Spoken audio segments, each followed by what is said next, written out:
So ఇదే అంశానికి సంబంధించి మరిన్ని డీటెయిల్స్ అందించడానికి మా మేనేజింగ్ ఎడిటర్ చిదంబర్ రెడ్డి సిద్ధంగా ఉన్నారు. చిదంబర్ రెడ్డి చెప్పండి, ఏ విధంగా చూడొచ్చు అంటారు? దేశ సింధూరాన్ని దూరం చేసిన వాళ్ళకి ఏ విధంగా ఉంటుంది అనేది ఒక ఎగ్జాంపుల్గా మేము చూపించాము అంటూ కూడా మోదీ ఒక కీలక వ్యాఖ్యలు అయితే చేయడం జరిగింది. ఇంకా నెక్స్ట్ ఒకవేళ భారత్ పైన దాడులకు పాల్పడితే కఠినంగా చర్యలు ఉంటాయి అని కూడా మాట్లాడడం జరిగింది. సో ఏ విధంగా చూడొచ్చు అంటారు? అంటే ఎలాంటి చర్యలు ఉంటాయి అనుకోవచ్చు? మొదటి నుంచి కూడా మనం చూస్తున్నాము. భారత్ ఏదైతే ఆపరేషన్ సింధూర్ స్టార్ట్ చేసిందో, సింధూర్ ఏ కారణంతో స్టార్ట్ చేశారు, ఏ లక్ష్యంతో ముందుకు నడిపారు అన్నది ప్రతి ఒక్కరికి తెలుసు. దానికి సంబంధించి ప్రతి ఒక్కరు మాట్లాడిన నేపథ్యం కానివ్వండి, ఆ తరంతరము గత 3-4 రోజులు నుంచి జరుగుతున్న పరిణామాలందరూ ప్రతి ఒక్కరికి తెలుసు. అయితే ఇవాళ మోదీ ప్రసంగంలో ప్రతి ఒక్కరు ఎక్స్పెక్ట్ చేసింది, ఎందుకు కాల్పుల విరమణ ఒప్పందానికి భారత్ ఒప్పుకుంది అన్నదాన్ని. దానికి సంబంధించి పెద్దగా సమాధానం చెప్పకుండా జస్ట్ 2 మాటల్లో దాన్ని ముగించిన సిచ్యువేషన్ మనం చూస్తున్నాం. అందులో ఇవాళ బుద్ధ పూర్ణిమ, యుద్ధం అన్నది మనకి ప్రాధాన్యత కాదు, శాంతి కావాలి, నా రాష్ట్రంలోని ప్రజలందరూ శాంతిగా బతకాలి అన్నదే మా అభిప్రాయం అంటూ చెబుతూనే, ఏదైతే ఆపరేషన్ సింధూర్ మొదలు పెట్టేందుకు పరిణమించిన కారణాలన్నింటినీ కూడా ఒక్కొక్క దానిగా చెప్తూ వచ్చారు. అందులో ముఖ్యంగా చూస్తే పహల్గాం సంబంధించిన దాడి, అందులో 26 మందిని చంపేసే క్రమంలో ఏదైతే అక్కడ ఉన్న మహిళల సింధూరాన్ని తీసేసిన తీవ్రవాదులను అదే పేరుతో మట్టి కల్పించాలనేది మా ఉద్దేశం. అదే కారణంతోనే ఆపరేషన్ సింధూర్ అనేది ప్రారంభించిన నేపథ్యంలో కూడా త్రివిధ దళాలు ఎలా అయితే రెస్పాండ్ అయ్యాయన్న విషయం పైన కూడా ఆయన పూర్తి స్థాయిలో అభినందన తెలుపుతూ వాళ్ళకి సెల్యూట్ చేసిన సిచ్యువేషన్ మనం చూసాం.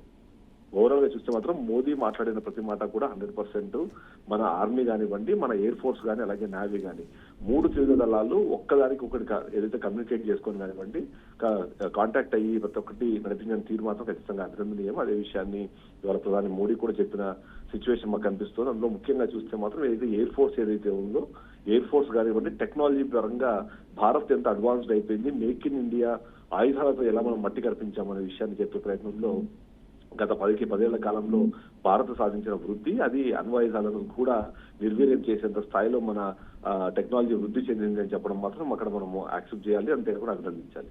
ఇదే సందర్భంలో పాకిస్తాన్ మొదటి నుంచి కూడా కేవలం ఉగ్రవాదులను తయారు చేసే ఒక ఫ్యాక్టరీ లాగానే ఉంది. అది గత 30-40 ఏళ్ల నుంచి కూడా ఒకే పని చేస్తూ వస్తుంది. అది కీలకంగా భారతదేశాన్ని ఇబ్బంది పెట్టేందుకు తయారు చేసిన టెర్రరిస్టులు ఆ తర్వాత ప్రపంచ దేశాలను కూడా ఇబ్బంది పెట్టాయనే విధంగా మాట్లాడుతూ, ఏదైతే 9/11 కానివ్వండి, ఇంగ్లాండ్ లో జరిగిన అలాగే ప్రపంచ వ్యాప్తంగా జరిగిన అన్ని బాంబ్ బ్లాస్ట్లకి ఇక్కడి నుంచి అంటే పాకిస్తాన్ నుంచే తీవ్రవాదుల్ని పంపించడం కానివ్వండి, వాళ్ళ ట్రైనింగ్ లో కానీ లేదా వాళ్ళకి సంబంధించిన సప్లైలో కానీ ఎంతో కొంత దాని హస్తం ఉండడం అన్న దాన్ని ఇక్కడ ప్రస్తావిస్తూ, భారత్ కి ముందున్నది ఒకే ఒక లక్ష్యము. ఆ లక్ష్యం ఏంటంటే ఏదైతే పాక్ ఆక్యుపైడ్ కాశ్మీర్ ఉందో, పాక్ ఆక్యుపైడ్ కాశ్మీర్ మీద డిస్కషన్ జరగాలి. భారత్ మీద వ్యతిరేకంగా, భారత్ మీద దాడి చేసిన ఎవరైతే తీవ్రవాదులు ఉన్నారో వాళ్ళందరూ ఇప్పుడు పాకిస్తాన్ లో ఉన్నారు కాబట్టి వాళ్ళందరినీ పూర్తిగా నాశనం చేసేంత వరకు ఏది జరగదు కాబట్టి అది నాశనం చేసేందుకు అవసరమైన చర్చలను మేము చేస్తామని చెప్పారు.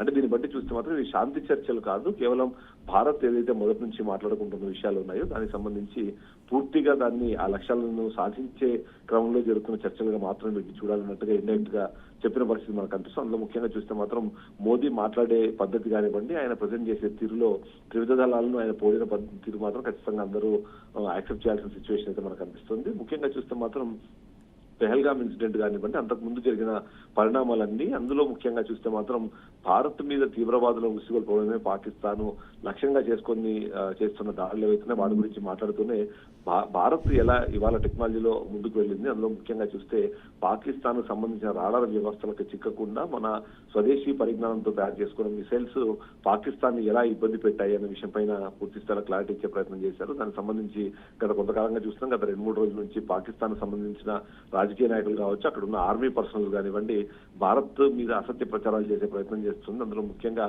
భారత్ ని మేము ఓడించాము అనే విధంగా మాట్లాడే ప్రయత్నం చేస్తున్న నేపథ్యంలో అవన్నీ అబద్ధాలు అని చెబుతూనే భారత్ ఎలా పాకిస్తాన్ మట్టి కల్పించింది అన్న విషయాన్ని మనం చూసాము. డీజీఎంఓ కానివ్వండి, భారత్ కి సంబంధించిన త్రివిధ దళాలు దానికి సంబంధించి క్లారిటీ ఇచ్చిన నేపథ్యంలో అవి ఇక్కడ మెన్షన్ చేస్తూ పాకిస్తాన్ 3 రోజుల్లోనే కాళ్ళ మీద పడి క్షమాపణలు కోరే స్థాయిలోకి తీసుకొచ్చాము. అంటే అది పూర్తిగా ఆర్మీ, నేవీ, అలాగే ఎయిర్ ఫోర్స్, వీటితో పాటు టెక్నాలజీ రంగంలో మనము సాధించిన ప్రగతి అన్నది అని చెబుతూ వచ్చారు. ఇవన్నింటినీ మాత్రం ఖచ్చితంగా మనం యాక్సెప్ట్ చేయాల్సిందే. అంతేకాకుండా మోదీకి సంబంధించి ఒక ప్రధానమంత్రిగా భారతదేశం యుద్ధాన్ని కోరుకోవడం లేదు, యుద్ధం అన్నది కేవలము ఒక దేశంతో కాదు ఉగ్రవాదం మీద మాత్రమే అని చెప్పి తను ఒక ఎంతో కొంత మనం చెప్తున్న తర్వాత అతను మెచ్యూరిటీని ప్రదర్శించినట్టుగా మనం ఇక్కడ చెప్పాల్సిన సిచ్యువేషన్ కనిపిస్తుంది. బట్ ఈ సందర్భంలో మరికొన్ని విషయాలను కూడా ఆయన మెన్షన్ చేశారు.